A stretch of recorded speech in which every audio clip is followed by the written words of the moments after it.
Greetings everyone, this is Tenurian here, the creator of the Synthwave background with audio visualization and Corsair Q device integration as well. I figured I would go ahead and do a light tutorial on how all the settings is the best way to word it that you can change in the wallpaper at current, because there are quite a few of them and some of them may not be phrased the best in the menu. I will probably have to be doing updates to this video as more and more features come out.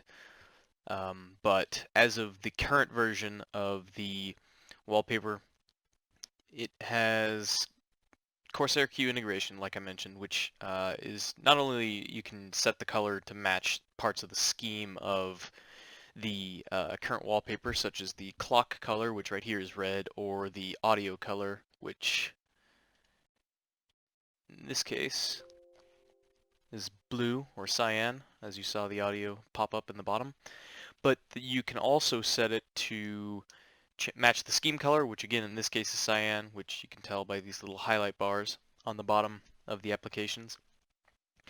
And last but not least, and this is probably the one that was hardest to actually program, was the audio visualization as a lighting effect on your Q devices. If you don't know what I mean, there's another video on the Steam Workshop as well as on YouTube. Go check it out. It's got one of my songs, Night Ride, playing, and you see the audio visualizer on the bottom of the screen like you would as part of the wallpaper, but then you can also see, I move the camera around and you see the keyboard lighting up as well as the mouse pad lighting up. The reason my mouse itself is not lighting up, unfortunately, is because I have a Corsair Dark Core, and these are not compatible with the Q devices because it's wireless, and Corsair have not updated their SDK to allow that to light up with the rest of the iQ devices as part of a unified thing, unfortunately. I really wish they did, or if they can figure out a way to update it, that would be fantastic, but right now, the Corsair Dark Core will turn all of its lights off except for the profile selector, which is on and tells you which profile you're in on the mouse. So before we get too far ahead of ourselves, let's go ahead and open up Wallpaper Studio, or excuse me, Wallpaper Editor, not this one. And we will go ahead and take a look at this one. We'll change the properties. So a couple things you'll notice. First thing, it's going to ask for audio recording. This does not mean that it's grabbing your microphone. It is literally only grabbing the sound from your desktop. You will notice that even though I am talking, the visualizer, which is down here on the bottom, is not reacting to my voice, and that's not because I've done any trickery with it. It's just literally set to only go off with sounds being played through the system. So if I turn that up, you can sort of see it popping out of the bottom. If I were to go into sound settings and have my microphone audio go through the speakers, or my headset in this case, it would also line up with that, but doing that makes it difficult to talk because there's a slight delay and there's an effect, but I don't know what it's called, where hearing your own voice slightly delayed kind of messes with your brain. Anyways, I digress. So that's the first thing you're going to get. If you turn this off and then you try and adjust the volume, you will notice that it does not have the equalizer pop up, or not the equalizer, the visualizer. But if I turn it back on, you get those nice little bars. So the next setting is the one that comes kind of preset with every single wallpaper you get from Wallpaper Engine, which is the scheme color. This one should be pretty obvious, but it changes the color of the scheme of windows. So if I set it to blue, you'll notice all of the applications in the bottom turn blue. If I set it to red, you don't get red, you get orange because Windows hates us. If you set it to magenta, you get purple because again, Windows hates us. I like to keep it a cyan, but you can set it to whatever you like. The Q lighting mode, as I mentioned, there are different settings for this. The first one is Synthwave Fade. The Synthwave Fade is a very simple one. It's not as simple as these three at the bottom here, but, well, I guess 4 if you include Do Nothing, but Synthwave Fade basically cycles between a list of, I think it's 4 or 5 colors. It goes between red, magenta, purple, cyan, and blue, so 5 colors. And it does this from one color to a random color in that collection of the colors, and then it sits on that color for about 15 seconds, and then it'll fade into whatever next color was chosen. Um, it's real simple, not too CPU intensive, but the fade takes a little bit of hard work on your processor if you have an older machine, so just be aware of that. The current setting that I've got it set to is audio equalizer. Like I said, there's a video where I demonstrate this. I'm playing one of my songs. You can see it bouncing up and down. The lights are coloring. It goes from red up to blue, or red to magenta to blue to cyan at the very top whenever the equalizer has the loudest values. I think it's really cool. You should go check out that video if you want to see an example of it. It's kind of hard to demonstrate right here since we are only seeing my screen, so we're going to skip over that. Scheme color sets the keyboard color to what the scheme color setting is. Bar color does the same thing for the bar color, and clock color does the same thing for the clock color. So if I set it to scheme color, you get a cyan keyboard. Bar color, if I had the bar color set to magenta, you would get magenta, but in this case it would be cyan as well because we have the bar color set to cyan. And then finally, clock color is red, so if I set the Q lighting mode to clock color, you would get a red keyboard, mouse, trackpad, Void Pro if you've got them like I do. So we will go ahead and go to the next setting, Show Visualizer. This one is something that should be fairly obvious, but in case it is not, this you turn off if you don't want the visualizer. So I'm going to turn it back on. I'm going to go ahead and open up one of my other songs and move this over to my other monitor real quick. I'm going to start playing it from the beginning, hopefully.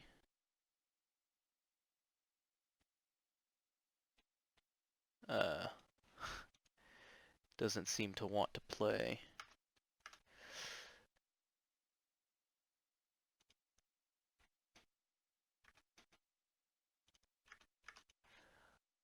Well, that's a shame. I will go ahead and open up Spotify in that case. I was really hoping to play something other than Night Ride for y'all, but unfortunately, this is what we're going to have to deal with. So, Night Ride. We're going to play the song, and you'll see the visualizer bouncing up and down on the bottom of the screen.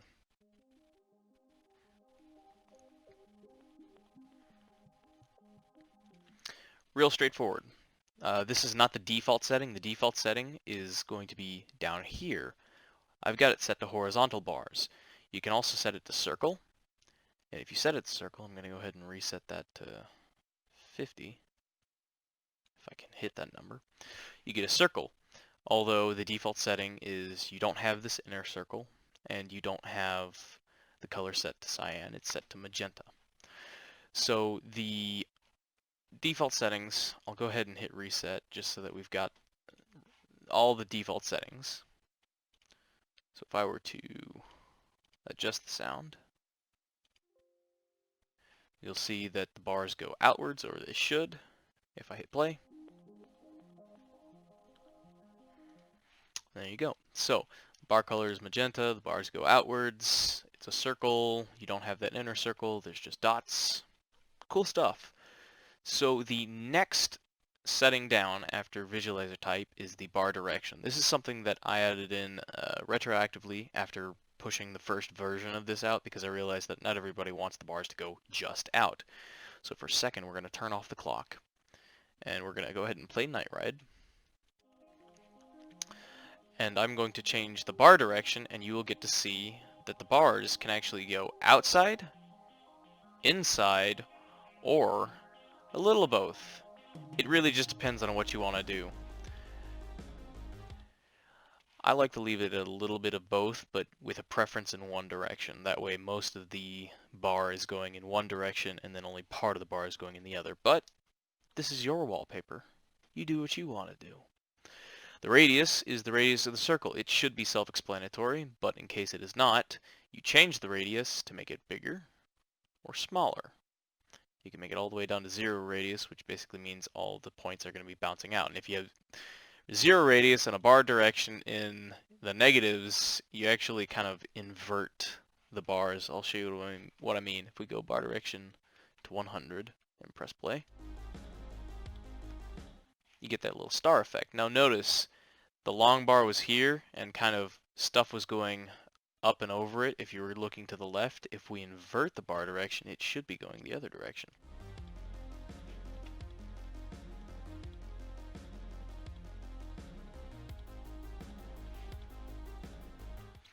Well, it didn't go the other direction, but you get the idea. If I bring this back out and we press play, it goes to the inside. Cool stuff. So the visualizer X offset, this one just basically means it's a percent of your screen. If you move it up, if you move it up, it goes to the left or to the right, and if you move it down, it goes to the left. So left is left and right is right. Fairly simple. The visualizer Y, I'm getting my terms mixed up because I'm running on like no hours of sleep and it's 5 a.m. already. If you move the Y offset closer to 0, you go closer to the top of the screen. If you move it closer to 100, you go closer to the bottom of the screen.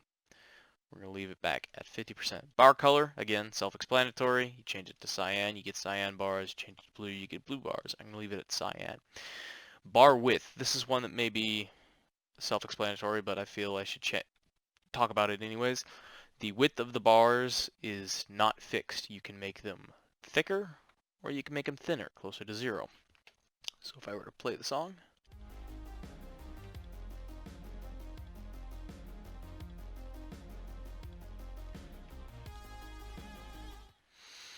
you get the idea.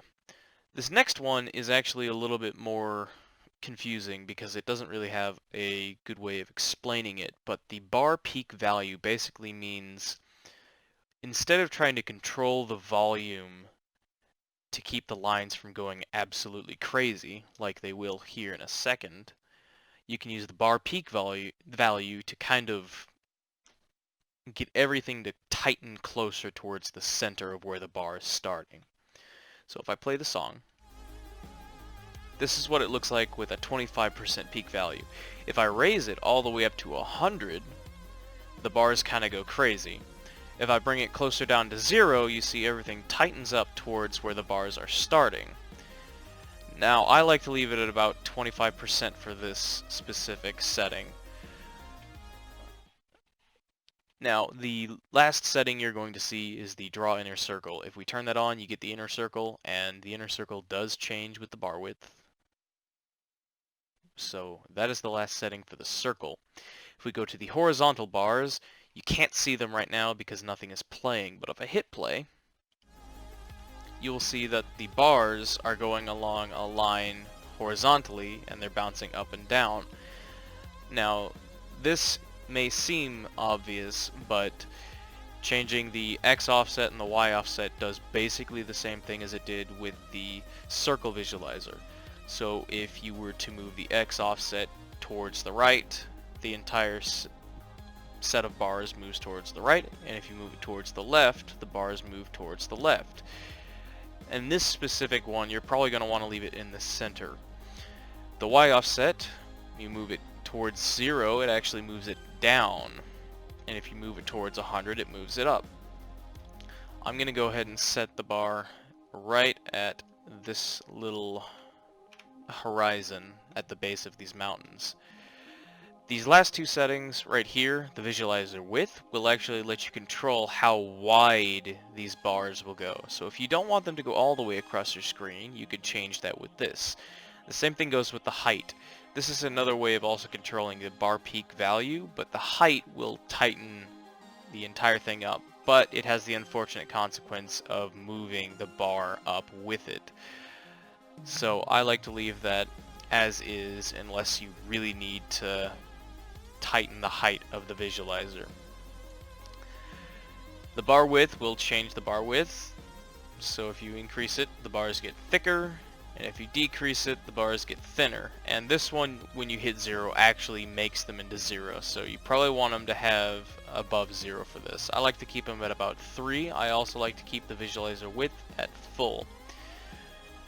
Y'all are probably noticing some lag in the frame rates for this. That's because I have it set to Synthwave Fade. I'm going to go ahead and set it to bar color just so that we don't have to deal with the lag anymore. So now that I've touched on the bar height and width, bar color is the same as what you would expect. You change the bar color, the bars change color. So the bar peak value, again, this is one where you can change it. If you set it to 100, essentially what you're doing is saying the loudest sounds on your computer are going to make this bar go all the way up to the top of the screen and probably past it, because it's really doing the calculation based on your full screen. So if you put the bars on the bottom and you play something at max volume, it's going to reach all the way up to the top of the screen. The horizontal bars and vertical bars are nearly identical. And what I mean by that is that the only difference is the orientation. So, one thing I forgot to point out is the bar direction with the horizontal ones, but the bar direction will change horizontal bars as well.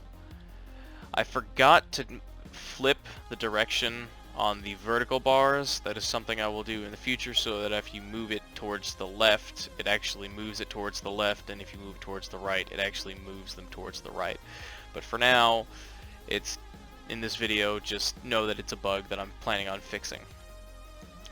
We are going to go ahead and turn the visualizer off and switch back over and show you the clock. The clock is a very simple clock, but it has a couple of features in it. Obviously the clock color, if you change it to red, it turns red.